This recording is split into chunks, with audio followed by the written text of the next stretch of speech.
Auzubillahiminash-shaytanir-rajeem. Bismillahir-rahmanir-rahim.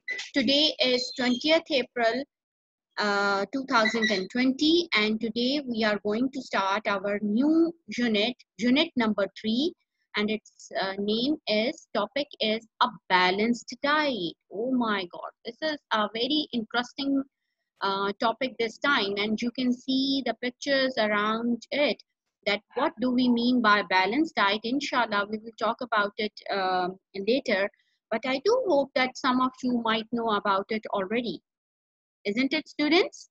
Okay, so let's start with our today's topic now. So what are the outcomes, or what are the today's objectives that we learn about how plants make the food? I hope every one of you know, but inshallah we will have a recap of it, and how that food is stored in the plant, and then the stored food is used to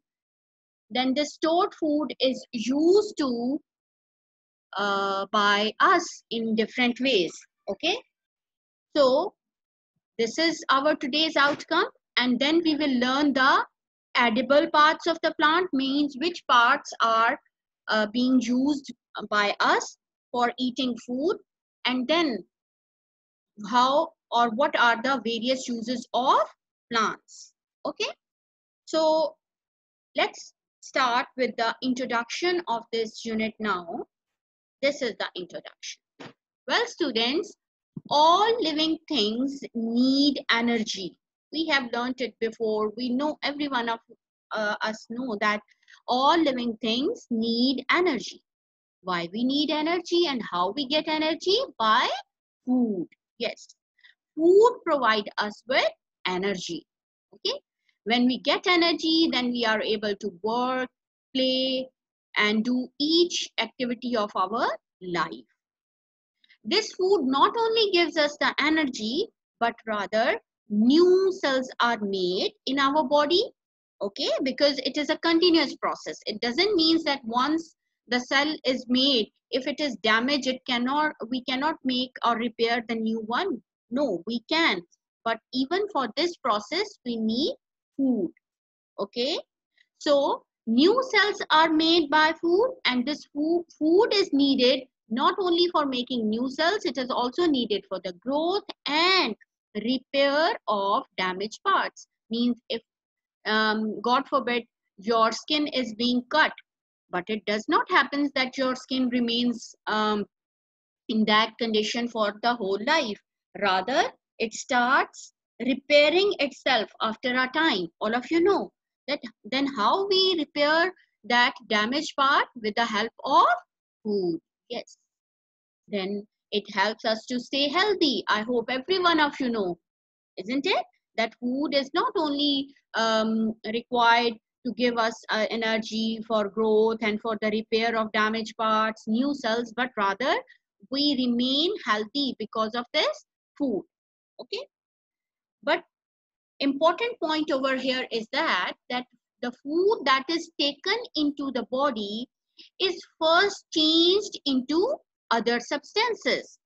Okay, students, so today you have to focus on one thing, that when the food is being prepared or when the food is being taken into our body, like in the case of humans, then it is not directly uh, change into body. First it change into simple substances that dissolves in the blood, and then it can go into the cells, each cell, and then each cell use it and our body gets energy. Okay, then plants not only make food for us.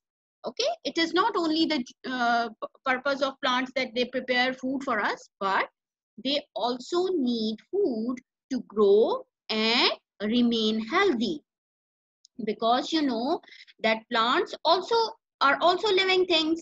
They also need food. So plants need minerals like sulfur, calcium, iron, and nitrogen for their healthy growth. But if we look into the diet and food of plants, Can we guess that either are they eating these type of food?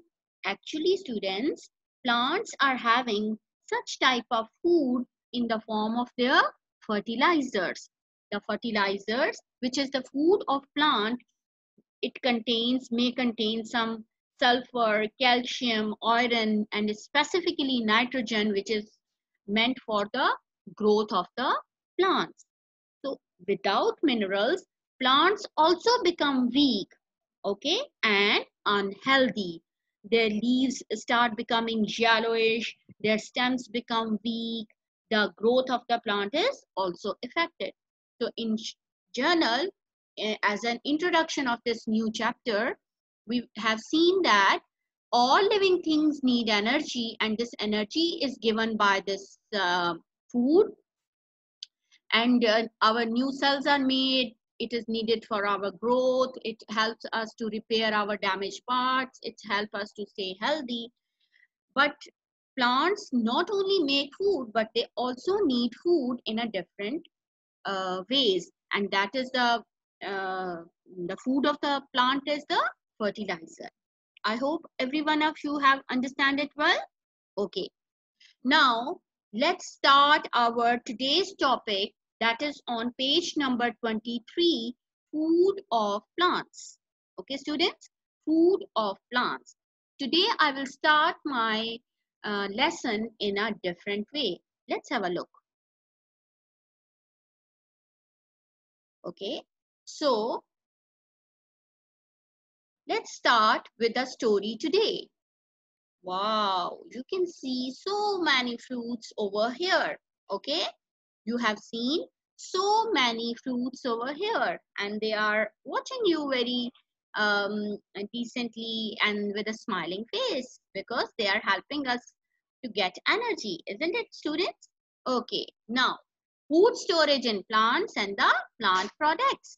Okay, now if you look into it, I will start this lesson with a story. Okay, students, so let's see.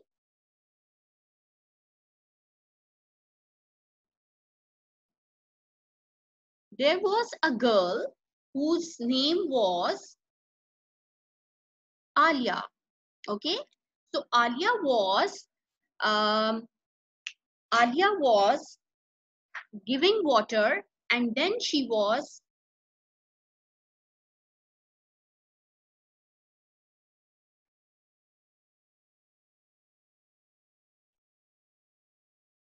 so you can see, students, that Alia is a girl and she started watering the plant. After watering the plant, Alia fe was feeling hungry.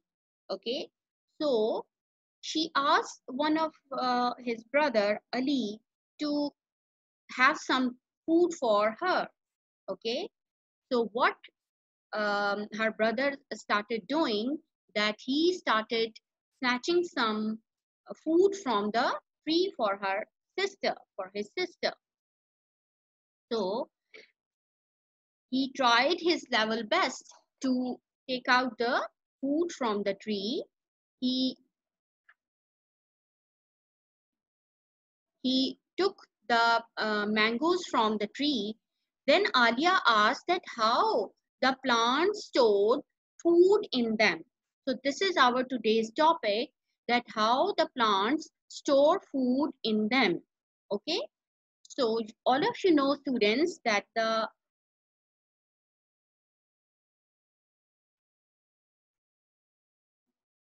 yes, that the extra food, all of you know that plants prepare their own food through photosynthesis. Okay, students, you know that they take in carbon dioxide, then they, so you have seen, students, that the plants prepare their own food by the process of photosynthesis. You know, it needs sunlight, then it needs carbon dioxide, and as a result it gives us oxygen, and the food is prepared in it. Okay, so when the food is prepared by the plant, it extra food is stored in the form of starch or glucose. You can say that the extra food prepared by the food which is prepared by plant is stored in the form of starch or glucose. Okay. So this extra food which is stored in the plants in the form of starch and glucose is needed for the plant, and we take different parts of the plant as food. Okay. Now let's look at which parts of the plant are eaten by the human beings. Okay. So that is, you can see that human beings, yes, we get fruits from the plants, we eat the seeds of the plant, we eat the flower part of the plant, we eat the root part of the plant, we eat the stem part of the plant and the leaves part of the plant. So inshallah, we will see later on that what are the different types of parts of the plant which we eat. Okay, so let's have a look on it, students, that fruits, which fruits we eat in the form of fruits, which part or which examples I'm giving you, which fruits we can eat. We can eat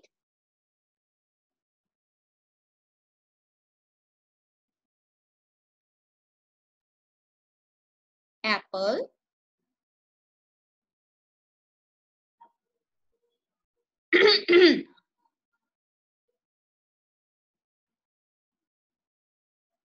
coconut, orange, and tomato. Okay, brinjal, yes, these are some fruits. Brinjal is a fruit. Oh my god, tomato is also a fruit. Okay,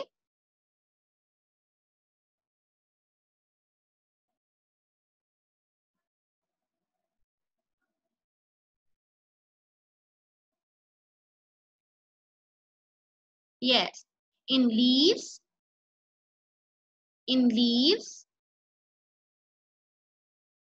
we can eat,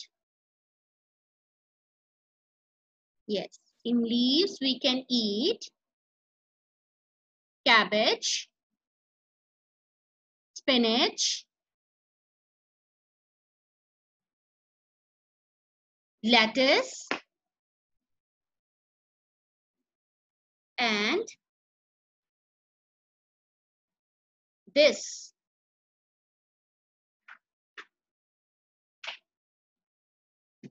Okay, next part of the plant which we eat, let's have a look on it, students. Yes, we are having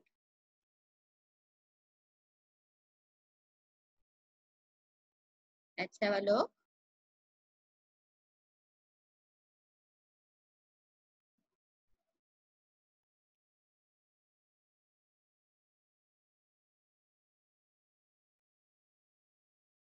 Fruits. So some plant products are not edible but are used by human beings for various purposes. Okay, students?